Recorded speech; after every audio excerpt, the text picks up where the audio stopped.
merci Elisabeth. Bonjour à tous. Donc c'est la suite, mais c'est la continuité de tout ce qui a été dit, puisque entreprendre, alors le titre Entreprendre son projet de vie, pour moi, il parle de vivre sa vie quelque part. Vivre sa vie. Et le projet de vie, c'est peut-être un projet qui prend une concrétisation dans le personnel, dans le professionnel, dans le social, dans une implication sociétale, peu importe, c'est son projet à soi. Et c'est la réalisation finalement de ce que l'on a à faire parce que l'on prend conscience que c'est ça et c'est pas autre chose. Et pour vous parler de cette question du projet de vie et de son entreprise, c'est de ça, je dirais de le révéler, de l'identifier et ensuite de le mettre en œuvre. Je vais pendant une vingtaine de minutes là partager 2 témoignages. Le mien, parce que je trouve qu'on n'est jamais plus crédible que de parler de soi-même. Donc, je vais vous raconter l'aventure que j'ai vécue, moi, pour aller vers mon projet de vie et le mettre en œuvre. Et puis, celui d'un de mes clients, Pascal, qui a fait tout un parcours dans l'Auberge des Optimistes, qui est la réalisation de mon projet à moi, l'Auberge des Optimistes, et qui, met en œuvre son projet de vie à lui. Voilà, donc de quoi parle-t-on? Slide suivante. Merci Elisabeth. Je te le dirai à chaque fois. Oui, oui, ok. Voilà, chacun a une aventure à vivre. Ça, c'est, je rebondis sur ce que vient de dire Elisabeth sur la question des jeunes, que je partage complètement cette affaire. D'ailleurs, je serais très intéressée, moi, à travailler avec l'éducation nationale sur créer des programmes pour les jeunes qui intègrent dès le plus jeune âge la question du sens, la prise de conscience que chacun porte un sens et que son voisin aussi. Et par contre, j'ai quand même envie de vous partager en complément qu'il n'est jamais trop tard pour réaliser ses rêves. Il n'est jamais trop tard. Moi, j'ai une cliente, ma cliente la plus âgée a 70 ans, vous voyez, donc elle se dit, là, je vais prendre ma retraite. Elle a travaillé très très longtemps. Je veux maintenant faire quelque chose que j'ai jamais fait. Je sais pas. Je sens que je dois donner quelque chose au monde. C'est réaliser son projet de vie. Donc, il n'est jamais trop tard. Par contre, quand on sait que c'est le moment, il n'y a pas de temps à perdre parce que de cette vie-là, on vit qu'une fois, on le sait tous, et autant en profiter le plus possible. Donc, l'aventure à vivre, je vais vous parler déjà de la mienne pour vous donner un exemple de mon aventure à moi dont je donnerai le départ, on va dire en 2018. Voilà, donc ma présentation, elle va être beaucoup en images, hein, parce que j'ai voulu illustrer le propos. Donc l'histoire d'un projet de vie, c'est le mien. Jusqu'en 2018, je navigue sur un paquebot, gros paquebot, qui avance lentement, lourdement. Je suis passagère ou dans l'équipage, peu importe, mais je sais ce que j'ai à faire. Je me pose pas trop de questions. Et peut-être que vous êtes vous-même sur un paquebot, ou vous y étiez, ou vous n'y avez jamais été, peu importe, mais c'est cette idée que on travaille, on a une activité professionnelle qui nous satisfait quand même pas trop mal, mais on sent que c'est pas tout à fait ça et qu'on a peut-être quelque chose d'autre à faire. Il se trouve que pour moi, une rupture s'opère en 2018, licenciement économique brutal, qui me plonge dans la tempête, d'où la deuxième photo, la tempête, parce que c'est vrai que quand on part comme ça brutalement du paquebot, on plonge. Hein. On plonge dans les flots glacés. Mais finalement, cette tempête s'est transformée en une formidable opportunité parce que j'ai vu des phares, hein, je prends la métaphore de la mer, des phares qui m'ont éclairé, dont Shinley, dont on parle aujourd'hui tous, et que ces phares m'ont permis à un moment donné d'accoster et de réaliser mon projet, l'Auberge des Optimistes, donc le petit portail qui s'ouvre là et dont je vous parlerai tout à l'heure, le parcours qu'on peut faire dans cette auberge pour réaliser son projet et pour embarquer les autres, parce que en fait, quand on est sur son projet à soi, il y a une forme d'évidence qui s'installe. On sait ce qu'on a à faire, mais on rayonne naturellement sur les autres et on embarque, on crée et on embarque son monde. Voilà, donc juste une question que je vous propose de vous poser là tout de suite, peut-être si vous voulez répondre par le chat, vous pouvez, tu peux passer Elisabeth. Vous pouvez répondre par le chat ou juste vous poser la question, c'est est-ce que vous aujourd'hui vous avez conscience que vous êtes sur un paquebot tel que je vous l'ai présenté? Est-ce que vous êtes dans une tempête, hein, peut-être dans une situation de questionnement par rapport à une reconversion professionnelle, ou personnel, parce que le projet de vie, c'est un projet. Finalement, ça veut dire aussi que quand on s'engage dans ce projet, un projet professionnel, on sait qu'il peut y avoir des incidences sur sa vie personnelle et sociale. On est une même personne avec toutes ces implications. Ou alors, est-ce que vous êtes sur le chemin de la réalisation de vos rêves? Juste de vous poser cette question dans le partage. Voilà, donc maintenant je vais vous raconter l'histoire de Pascal, un de mes clients. Ah non, pardon. D'abord, les trois processus pour moi du parcours hein, de entreprendre son projet de vie, c'est d'abord d'ouvrir la porte vers qui l'on est profondément, quelle est son énergie et ses ressources profondes qui font que l'on va créer quelque chose d'autre, quelque chose qui nous est propre, parce que chacun est singulier et unique et a son projet à réaliser. Première étape, on en parle depuis tout à l'heure, les rêves, le sens, je ne vais pas redire tout ça, mais c'est bien la méthode Shinley mène par là, hein, de formaliser, identifier, repenser à ses rêves et ceux d'hier, ceux d'aujourd'hui, mais ceux de demain aussi, pour identifier le sens, hein, cette énergie profonde que chacun porte et qui l'anime depuis toujours, pour toujours.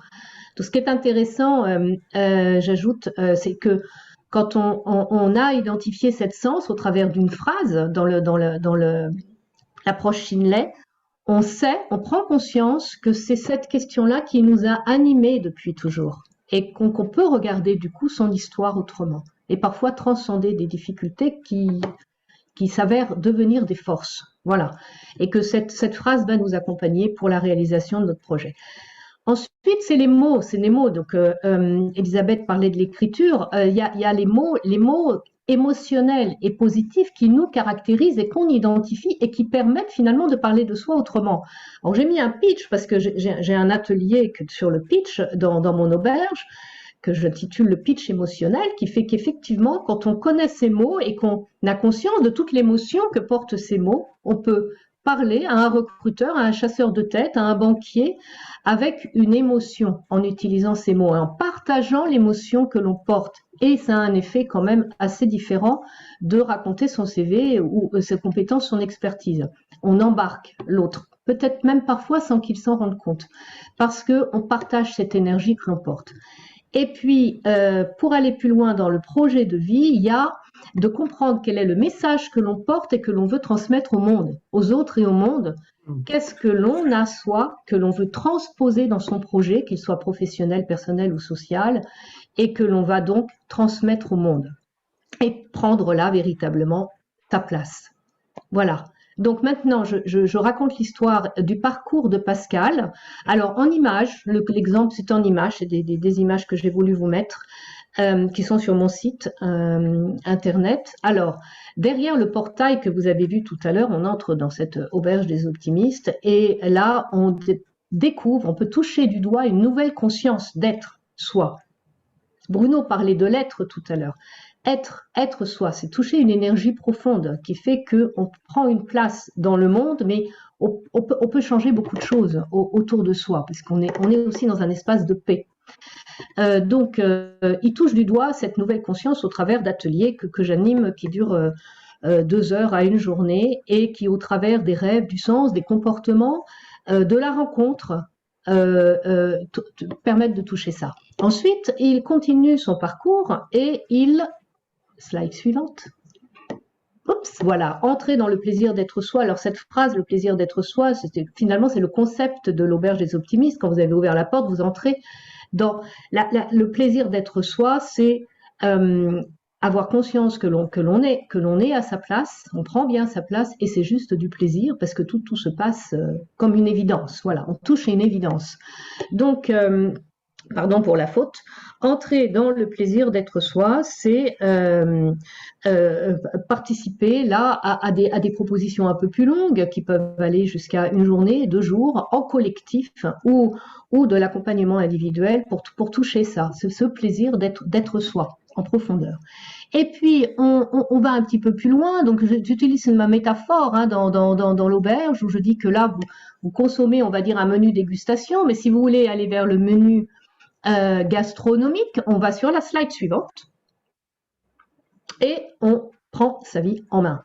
Et ça, là, l'offre Shinley est là, d'ailleurs, hein, Shinley que j'accompagne, parce que c'est avoir vraiment conscience que on est maître.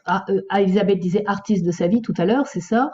On prend sa vie à main, on construit un projet en ayant conscience que c'est très juste pour soi et que on ne subit plus les conditionnements que l'on peut avoir, je dirais, acquis, enfin, qui s'imposent à nous depuis toujours, peut-être des injonctions parentales, sociétales, etc. On sait prendre conscience qu'on peut se libérer de ça et prendre sa vie en main pour réaliser son projet. Et ça peut avoir des impacts vraiment très importants. On peut faire des virages professionnels, notamment à 360 degrés.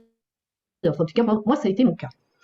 Alors on prend sa vie en main, on prend ce menu, et alors j'aime à dire que demain, parce que c'est en train de se construire, il y a aussi cette question dans la slide suivante de passer dans on va dire un jardin pour cultiver son art de vivre. C'est quand je parlais des éducateurs tout à l'heure et de l'école où on inculque la question du sens, c'est de construire entre pairs, entre éducateurs, ou alors Pascal, il est infirmier, donc c'est avec d'autres infirmiers, un nouveau métier où on transmet ce que l'on est dans son métier et donc la question du sens. Voilà, donc son art de vivre, on le connaît, on en a la conscience et on peut transmettre ça aux autres via son activité professionnelle. Et alors, embarquer le collectif, c'est la dernière slide, embarquer le collectif parce que un manager, par exemple, qui va faire cette démarche, va pouvoir, je dirais, transmettre la culture du sens et la conscience du sens à partager dans son entreprise auprès de son équipe et embarquer toute son équipe. Voilà, donc j'ai terminé. J'ai terminé de raconter mes deux histoires. Et pour découvrir cet univers, j'organise en fait tous les samedis matins sur Zoom en présentiel des portes ouvertes où je propose 2 ateliers collectifs qui sont un sur le sens, la découverte du sens, l'autre sur le pitch.